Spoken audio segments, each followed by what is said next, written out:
C'est un acte important puisqu'il consacre 1,4 milliard d'euros à toutes les actions du département sur l'ensemble du territoire. Ce budget, on prévoit 200 millions d'investissements. Parmi ceux-là, il y a ce que nous faisons traditionnellement chaque année, c'est-à-dire le budget des routes. En investissement, c'est en gros 57 millions d'euros. Nous lançons le programme très haut débit. Nous avons engagé 18 millions d'euros sur le très haut débit. Nous allons poursuivre des déviations.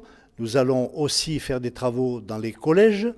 Donc tout cela. Et puis, il y a aussi les aides que nous apportons aux communes, aux collectivités, qui, elles, lorsqu'on leur accorde 1 euro, en additionnant leur autofinancement et les aides de l'État, de la région et peut-être de l'Europe, elles investissent 4 euros. Donc nous sommes aussi déclencheurs d'un développement économique à travers les activités que l'on propose aux entreprises et aux petits artisans. Le niveau d'investissement de 200 millions d'euros va pouvoir permettre de maintenir ce que nous avons fait depuis quelques années.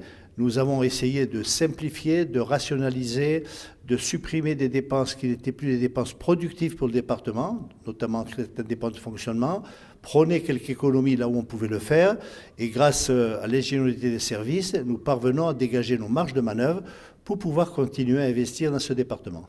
Concernant la région est devenue chef de file du développement économique. Nous avons souhaité, nous, par convention avec la région, poursuivre notre action en faveur de l'agriculture et de la viticulture. C'est un budget qui est important puisqu'il accompagne le développement des cultures sur l'ensemble du territoire.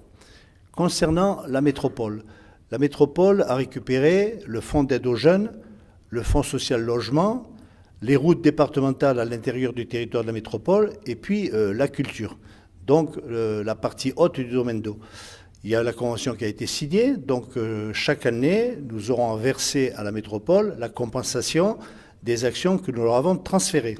Écoutez, ce budget, il est ambitieux, il est volontariste sur bien des points. Donc d'abord, nous respectons notre devoir de solidarité dans le cadre de nos obligations envers les personnes âgées, l'enfance en difficulté, les personnes handicapées. C'est aussi un budget qui est très solidaire des territoires, puisque le soutien à l'ensemble des communes et des intercommunalités est maintenu. Et puis volontariste aussi, puisque nous abondons l'opération haut débit, nous lançons cette opération. Et ça, c'est au service de tous les territoires de l'Hérault, donc c'est très important. Concernant notre groupe Hérault Citoyen, nous nous sommes abstenus sur le vote du budget général pour quasiment une seule raison, c'est l'augmentation des taux d'imposition qui a été prévue dans une des délibérations et pour laquelle nous avons voté contre. Nous estimons que les augmentations des taux d'imposition, nous sommes contre une augmentation de la fiscalité. Il y a des moyens de faire autrement.